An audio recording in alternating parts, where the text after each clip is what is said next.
അമൃത് Veni life quit presents daily news സായാഹ്ന വാർത്തകൾ powered by Pulimoottil silks KSFE in association with Joy Alukkas. ഇത്തവണ first അടിക്കില്ലേ നമ്മള്?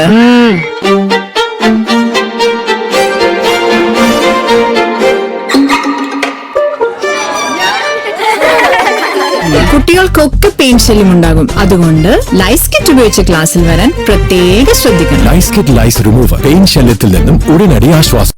നമസ്കാരം, ഞാൻ ഡെയ്സി ബിജു. ഡെയിലി ന്യൂസിന്റെ സായന വാർത്തകളിലേക്ക് സ്വാഗതം. ഇന്ന് ജൂൺ 17 ബുധനാഴ്ച. ലോകകപ്പ് ഫുട്ബോളിന് ആവേശമായി നിലവിലെ ലോക ചാമ്പ്യന്മാരായ അർജന്റീന തുടങ്ങിയത് മെസ്സിയുടെ ഹാട്രിക്കോടെ. ഗ്രൂപ്പ് ജെയിൽ നടന്ന മത്സരത്തിൽ ആഫ്രിക്കൻ കരുത്തരായ അൾജീരിയയെയാണ് എതിരില്ലാത്ത 3 ഗോളുകൾക്ക് അർജന്റീന തോൽപ്പിച്ചത്.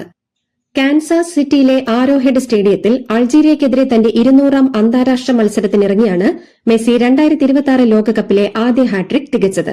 ഈ ഗോൾ നേട്ടത്തോടെ ലോകകപ്പിൽ ഏറ്റവും കൂടുതൽ ഗോൾ നേടിയ ജർമ്മനിയുടെ മിറോസ്ലാവ് ക്ലോസയുടെ റെക്കോർഡിനൊപ്പവും മെസ്സിയെത്തി. 16 ഗോളുകളാണ് ഇരുവരുടെയും പേരിലുള്ളത്. അൾജീരിയയുമായുള്ള മത്സരത്തിനിറങ്ങിയപ്പോൾ തന്നെ 6 ലോകകപ്പിൽ കളിക്കുന്ന ആദ്യ താരമെന്ന റെക്കോർഡും മെസ്സി തന്റെ സ്വന്തം പേരിൽ ആക്കിയിരുന്നു. PM ശ്രീയിൽ തുടരാൻ കേരളം. കരാർ വ്യവസ്ഥയിൽ ഇളവ് തേടുമെന്ന് മുഖ്യമന്ത്രി VD സതീശൻ വാർത്താസമ്മേളനത്തിൽ അറിയിച്ചു. PM ശ്രീയിൽ തുടരാൻ നിർബന്ധിതരായി എന്നും ഉപസമിതി റിപ്പോർട്ടിന് ശേഷമായിരിക്കും തുടർ നടപടിയെന്നും VD സതീശൻ പറഞ്ഞു. മുൻ സർക്കാർ കരാർ ഒപ്പിട്ട പണം വാങ്ങിയെന്നും മുഖ്യമന്ത്രി വ്യക്തമാക്കി. PM ശ്രീ പദ്ധതിയിൽ നിന്ന് ഒരു പൈസ പോലും LDF സർക്കാർ വാങ്ങിയിട്ടില്ലെന്ന് മുൻ വിദ്യാഭ്യാസ മന്ത്രി വി ശിവൻകുട്ടി. PM ശ്രീയുമായി ബന്ധപ്പെട്ട് ഇടതുപക്ഷ ജനാധിപത്യ മുന്നണി ഒരു നടപടിയും സ്വീകരിച്ചിട്ടില്ലെന്നും SSK ഫണ്ട് വാങ്ങുന്നതിനുള്ള നടപടിയാണ് സ്വീകരിച്ചതെന്നും വി ശിവൻകുട്ടി വിശദീകരിച്ചു. PM ശ്രീയിൽ തീരുമാനമെടുക്കാൻ 4 അംഗ മന്ത്രിസഭാ ഉപസമിതിയെ നിയോഗിച്ചു. മന്ത്രിമാരായ N Shamsuddin, Roji M John, PC Vishnunath, M Liju എന്നിവരാണ് ഉപസമിതിയിലുള്ളത്. സമിതിയുടെ റിപ്പോർട്ട് പരിശോധിച്ച ശേഷമായിരിക്കും PM ശ്രീയിൽ സംസ്ഥാന സർക്കാർ തുടർ നടപടികൾ സ്വീകരിക്കുക. ഓർഡിനറി ബസ്സുകൾ സിറ്റി ഫാസ്റ്റുകളാക്കി മാറ്റുന്നുവെന്ന വാർത്തകൾ പൂർണ്ണമായും തെറ്റാണെന്ന് ഗതാഗത മന്ത്രി CP ജോൺ. പ്രിയദർശിനി പദ്ധതി ആരംഭിക്കുന്നതിന് മുൻപ് 8ാം തീയതി 7.5 ലക്ഷം സ്ത്രീകൾ യാത്ര ചെയ്ത സ്ഥാനത്ത് 16ാം തീയതി ആയപ്പോഴേക്കും ഈ എണ്ണം 11.84 ലക്ഷമായി കുതിച്ചുയർന്നുവെന്നും സ്ത്രീകൾ ആവേശത്തോടെ ഈ പദ്ധതി ഏറ്റെടുത്തുവെന്നും അദ്ദേഹം പറഞ്ഞു. IPS തലപ്പത്ത് മാറ്റങ്ങളുമായി ഉത്തരവിറങ്ങി. ഓപ്പറേഷൻ തൂഫാൻ നോഡൽ ഓഫീസർ കൂടിയായ പുട്ട വിമലാദിത്യയെ ഉത്തരമേഖല IG-ആയി നിയമിച്ചു. സതീഷ് ബിനോ ആഭ്യന്തര സുരക്ഷാ വിഭാഗം IG-ആകും. കണ്ണൂർ റേഞ്ച് DIG-ആയി K കാർത്തികിനെയും തൃശൂർ റേഞ്ച് DIG-ആയി T നാരായണനെയും നിയമിച്ചു. തിരുവനന്തപുരം DCP-ആയി ഷഹൻഷാ KS-നെയും നിയമിച്ചു. തന്നെ തിരഞ്ഞുപിടിച്ച് ആക്ഷേപിക്കുകയാണെന്ന് SNDP യോഗം ജനറൽ സെക്രട്ടറി വെള്ളാപ്പള്ളി നടേശൻ. വിമർശനങ്ങൾ തനിക്ക് പുത്തരിയല്ല, എന്നാൽ SNDPക്കെതിരായ വാളോങ്ങലിൽ മൌനം പാലിക്കാനാകില്ലെന്നും അദ്ദേഹം കൂട്ടിച്ചേർത്തു. മാസപ്പടി കേസുമായി ബന്ധപ്പെട്ട് പ്രതിപക്ഷ നേതാവ് പിണറായി വിജയന്റെ മകൾ വീണ T EDക്ക് മുന്നിൽ ഹാജരായി. കൊച്ചി ED ഓഫീസിൽ രാവിലെ 10:30ഓടെയാണ് വീണ ഹാജരായത്. ഭർത്താവും മുൻ മന്ത്രിയുമായ മുഹമ്മദ് റിയാസിനൊപ്പമാണ് വീണ എത്തിയത്.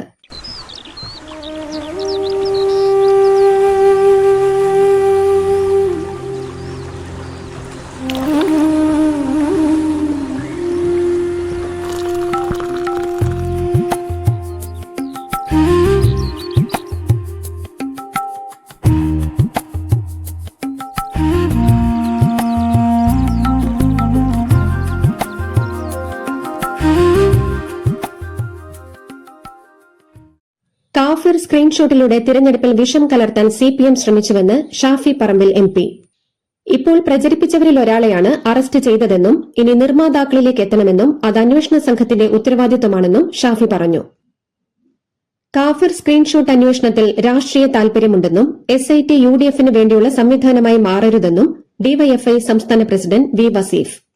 കാഫിർ സ്ക്രീൻഷോട്ട് വലിയ സംഭവമായി കൊണ്ട് നടക്കരുതെന്നും എന്തന്വേഷണം വേണമെങ്കിലും നടത്തിക്കോട്ടെയെന്നും അദ്ദേഹം പറഞ്ഞു. SFI കാസർഗോഡ് ജില്ലാ സെക്രട്ടറി K അനുരാഗിനെതിരായ പരാതിയിൽ തൽക്കാലം സംഘടനാ നടപടി ഇല്ല. തിടുക്കപ്പെട്ട നടപടി വേണ്ടെന്നാണ് SFI ഫ്രാക്ഷൻ യോഗത്തിൽ തീരുമാനം. പരാതിക്കാരിയെ അനുനയിപ്പിക്കാനാണ് പാർട്ടി നേതൃത്വത്തിന്റെ ശ്രമം. റേഷൻ ഗോഡൌണുകളിലും റേഷൻ കടകളിലും ഇന്നലെ നടന്ന റെയ്ഡിൽ 4 ലൈസൻസുകളെ വിജിലൻസ് സംഘം പിടികൂടി. ഓപ്പറേഷൻ ഭക്ഷ്യസുരക്ഷ എന്ന പേരിൽ നടത്തിയ മിന്നൽ പരിശോധനയിലാണ് വ്യാപക ക്രമക്കേട് കണ്ടെത്തിയത്. നടി അൻസിബ ഹസൻ ടിനി ടോമിനെതിരെ നൽകിയ പരാതിയിൽ കൊച്ചി എസിപി തുടർ നടപടികൾ സ്വീകരിക്കും. കടവന്ത്ര പോലീസ് അന്വേഷണ റിപ്പോർട്ട് ഉടൻ എസിപിക്ക് കൈമാറും. ടിനി ടോം തനിക്കെതിരെ വർഗീയ പ്രചാരണം നടത്തിയെന്നായിരുന്നു അൻസിബയുടെ പരാതി. നെടുമങ്ങാട് 1.5 വയസ്സുകാരന്റെ കൊലപാതകത്തിൽ സർക്കാരിനോട് റിപ്പോർട്ട് തേടി ഹൈക്കോടതി. അമ്മയും പങ്കാളിയും ചേർന്ന് കുട്ടിയെ കൊലപ്പെടുത്തിയ സംഭവത്തിലാണ് ഹൈക്കോടതി മറുപടി തേടിയത്. ഒരാഴ്ചയ്ക്കകം അന്വേഷണ ഉദ്യോഗസ്ഥൻ മറുപടി നൽകണമെന്ന് കോടതി ആവശ്യപ്പെട്ടു.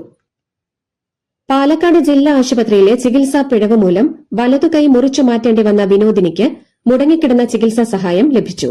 3 മാസത്തെ ധനസഹായമായ 12,000 രൂപയാണ് ഇന്നലെ അക്കൌണ്ടിൽ എത്തിയത്. പാലക്കാട് ഡെങ്കിപ്പനി ബാധിച്ച് ഒരു മരണം.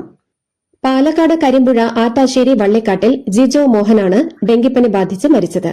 ഒരാഴ്ചക്കിടെ ഡെങ്കിപ്പനി ബാധിച്ച് 3ാമത്തെ മരണമാണ് ഇത്.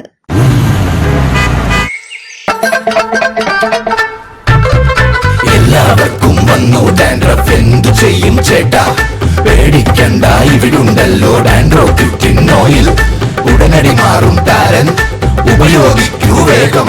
Amritveni dandroquit, the ultimate dandruff solution. NEET പരീക്ഷയുമായി ബന്ധപ്പെട്ട് സമൂഹമാധ്യമങ്ങളിൽ പ്രചരിക്കുന്ന വ്യാജ സന്ദേശങ്ങളിൽ വിദ്യാർത്ഥികളും രക്ഷിതാക്കളും വഞ്ചിതരാകരുതെന്ന് NTA ഡയറക്ടർ ജനറൽ അറിയിച്ചു. വിദ്യാർത്ഥികൾ ആശങ്കപ്പെടാതെ പരീക്ഷയെക്കുറിച്ച് മാത്രം ചിന്തിക്കണമെന്നും അധികൃതർ നിർദ്ദേശിച്ചു. ഷാർജയിൽ നിന്നും ദുബായിലേക്ക് യാത്ര ചെയ്യുന്നവർക്ക് ആശ്വാസമേകുന്ന വൻകിട ഗതാഗത വികസന പദ്ധതി വരുന്നു. 2 എമിറേറ്റുകളെയും തമ്മിൽ ബന്ധിപ്പിക്കുന്ന ഏറ്റവും തിരക്കേറിയ പാതകളിലൊന്നായ അൽ താവുൻ റോഡിനടിയിലൂടെ അത്യാധുനിക രീതിയിലുള്ള ഇരട്ട ഭൂഗർഭ തുരങ്കം നിർമ്മിക്കാനാണ് പദ്ധതി. G7 ഉച്ചകോടിക്കിടെ മോദി ട്രംപ് നിർണായക കൂടിക്കാഴ്ച ഇന്ന്. ഇരു രാഷ്ട്രത്തലവന്മാരും പരസ്പരം കാണുന്നത് നീണ്ട ഇടവേളയ്ക്ക് ശേഷം. ഇന്നലത്തെ കണ്ടുമുട്ടൽ ഹസ്തദാനത്തിൽ മാത്രം ഒതുങ്ങിയത് ശ്രദ്ധേയമായിരുന്നു. US നാവികർക്കെതിരായ ആക്രമണവും താരിഫ് തർക്കവും ചർച്ചയായേക്കും. മഹാരാഷ്ട്രയിൽ ഉദ്ധവ് താക്കറെയുടെ നേതൃത്വത്തിലുള്ള ശിവസേന വിഭാഗത്തിൽ ആഭ്യന്തര കലഹം രൂക്ഷം. പാർട്ടിയുടെ ചില ലോക്സഭാ എംപിമാരെ ഫോണിൽ ബന്ധപ്പെടാൻ മുതിർന്ന നേതാക്കൾക്ക് സാധിക്കുന്നില്ലെന്നും ഇവരുടെ ഫോണുകൾ സ്വിച്ച് ഓഫ് ചെയ്ത നിലയിലാണെന്നുമാണ് റിപ്പോർട്ട്. പശ്ചിമബംഗാളിൽ തൃണമൂൽ കോൺഗ്രസിലെയും മഹാരാഷ്ട്രയിൽ ഉദ്ധവ് സേനയിലെയും പിളർപ്പിന് ശേഷം BJP ഉത്തർപ്രദേശിലെ സമാജ്വാദി പാർട്ടിയെ നോട്ടമിടുന്നുവെന്ന് സൂചനകൾ. ഉത്തർപ്രദേശ് മന്ത്രിയും സുഹേൽ ദേവ് ഭാരതീയ സമാജ് പാർട്ടി അധ്യക്ഷനുമായ ഓം പ്രകാശ് രാജ്ഭറാണ് ഇത് സംബന്ധിച്ച് സൂചന നൽകിയിരിക്കുന്നത്. സമാജ്വാദി പാർട്ടിയിൽ വലിയ പിളർപ്പുണ്ടാകാൻ സാധ്യതയുണ്ടെന്നും നിരവധി SP നേതാക്കൾ BJPയിൽ ചേരാൻ തയ്യാറായിട്ടുണ്ടെന്നും ഓം പ്രകാശ് അവകാശപ്പെട്ടു. കുവൈത്തിൽ വൻ രാഷ്ട്രീയ ചലനങ്ങൾ സൃഷ്ടിച്ച മന്ത്രാലയ ഫണ്ട് ധൂർത്ത് കേസുകളിൽ മുൻ ഉപപ്രധാനമന്ത്രിയും ആഭ്യന്തര പ്രതിരോധ മന്ത്രിയുമായിരുന്ന ഷൈഖ് തലാൽ അൽ ഖാലിദിന് 3 വർഷം കഠിന തടവ്. അമേരിക്കയുമായുള്ള നിർണായക സമാധാന ചർച്ചകൾക്കിടയിൽ US പ്രസിഡന്റ് ഡൊണാൾഡ് ട്രംപിന്റെ മാനസിക നിലയും പെരുമാറ്റ രീതികളും വിലയിരുത്താൻ ഇറാൻ മുതിർന്ന മനഃശാസ്ത്രജ്ഞരുടെ സഹായം തേടിയതായി റിപ്പോർട്ട്. ഫിഫ ലോകകപ്പ് ഗ്രൂപ്പ് ജെയിൽ നടന്ന മത്സരത്തിൽ ജോർദാനെ 1-3 ഗോളുകൾക്ക് തകർത്ത് ഓസ്ട്രിയ. ഓസ്ട്രിയയാണ് ആദ്യം ലീഡ് ചെയ്തതെങ്കിലും 2ാം പകുതിയുടെ തുടക്കത്തിൽ ജോർദാൻ ഒപ്പമെത്തി.